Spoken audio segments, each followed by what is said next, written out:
Oui, c'est une épidémie qui est ancienne, qui est une des branches, on va dire, de la pandémie mondiale. Euh, donc, les premiers cas ont été diagnostiqués au début des années 80. Malgré les progrès réalisés, l'épidémie continue. Il y a toujours des nouveaux patients chaque année.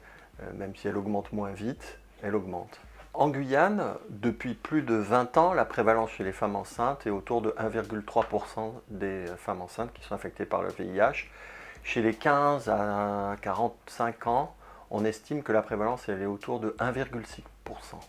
Alors, les populations à risque en Guyane sont différentes de ce qu'on observe en métropole, c'est-à-dire qu'il y a autant d'hommes que de femmes qui sont infectés.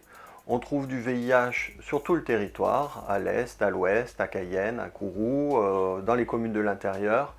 Et donc toutes les communautés sont touchées, donc ce qui en même temps souligne la difficulté des actions de prévention et de dépistage, c'est-à-dire qu'il faut être un petit peu partout et extrêmement agile, s'adapter aux endroits, aux cultures, pour offrir à tout le monde des informations à la fois adaptées à leur culture, à leur langage, et des lieux de dépistage adaptés à la situation, à la région où ils se trouvent.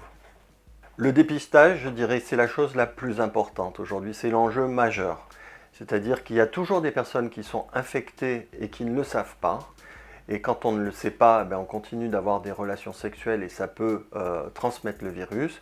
Quand on ne le sait pas, on dégrade son immunité et on peut développer des cas de sida. Donc il y a toujours des cas de sida en Guyane, il y a toujours des décès.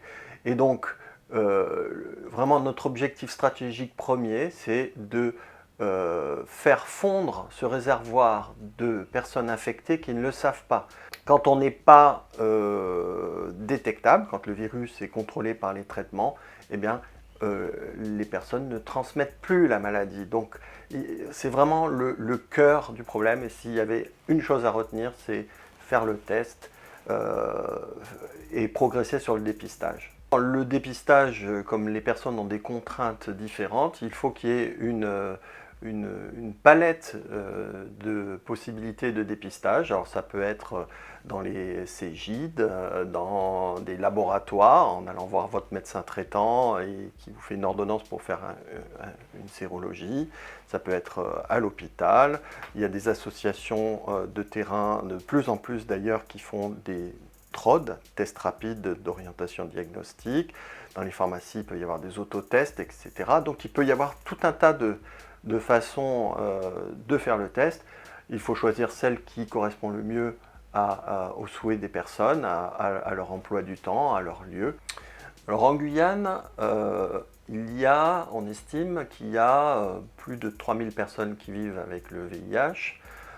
Beaucoup sont suivis.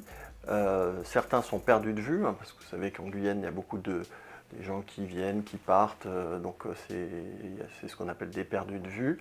Le nombre de personnes infectées augmente régulièrement. Ces dernières années, il augmente moins vite qu'il n'augmentait par le passé, grâce aux efforts de dépistage et de traitement notamment. Aujourd'hui, quand on regarde les choses d'une manière historique, on a fait des progrès énormes, énormes, énormes. Donc, mes inquiétudes, c'est toujours le fait qu'il y ait ce réservoir d'infections non diagnostiquées qui reste quand même un problème assez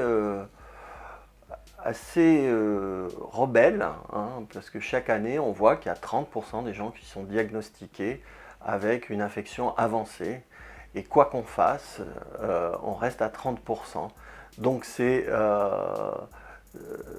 vraiment un challenge et je pense qu'il faut être innovant dans les façons d'aborder le dépistage, mais aussi peut-être encore monter le curseur sur le volume de dépistage. C'est-à-dire qu'on en fait beaucoup, mais on devrait en faire peut-être encore plus.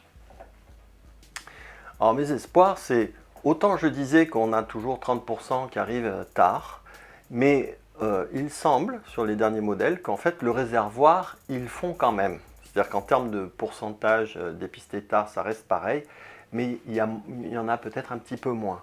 Donc peut-être qu'avec ces efforts, on arrive petit à petit à à raboter ce réservoir, à le faire fondre.